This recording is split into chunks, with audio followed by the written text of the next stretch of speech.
বন্ধুরা, কাঁঠালের বিচি দিয়ে লইটা শুটকি আর চাপা শুটকি রান্না করতেছি।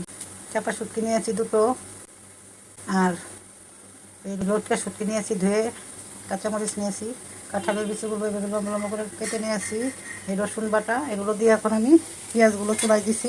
পেঁয়াজগুলো হালকা ভাজা ভাজা হয়ে গেলে আমি এই মাছগুলো দিয়ে দিব। মাছগুলো দিয়ে দিচ্ছি। মাছগুলো পেঁয়াজের সঙ্গে ভেজে মশলা দিব।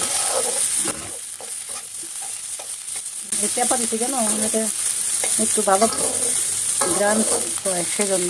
বন্ধুরা, আমার দিদি ভাই, দাদা ভাই, নাতি নাতিনরা যারা শুটকি মাছ ভালোবাসো, আমার মতন এইভাবে শুটকি মাছ রান্না করবে, করে খাবে, দেখবে শুটকি মাছ দিয়েই ভাত সব খেয়ে ফেলবে, আর তোমার কিচ্ছু লাগবে না।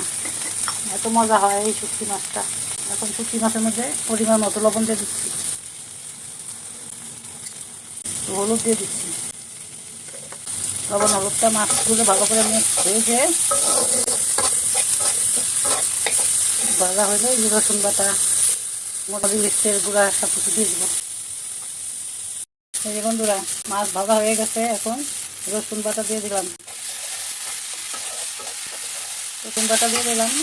রসুনের সঙ্গে হালকা অল্প আদা বাটাও আছে, অল্প জল দিয়ে এখন কষিয়ে নেব।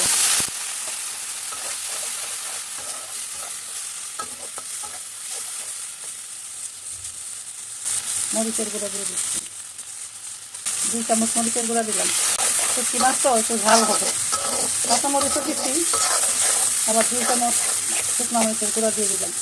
জল দিয়ে কষিয়ে নিয়েছি, এখন কাঁঠালের বিচি দিয়ে দিচ্ছি।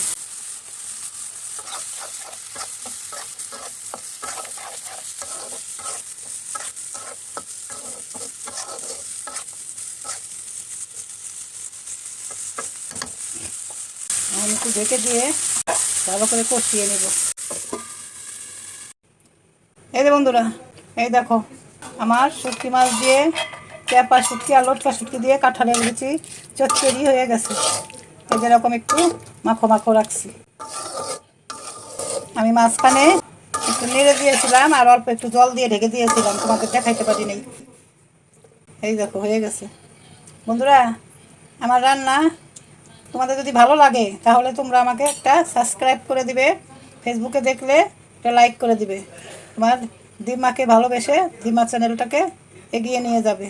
ভালো থেকো তোমরা, এখন রাখছি।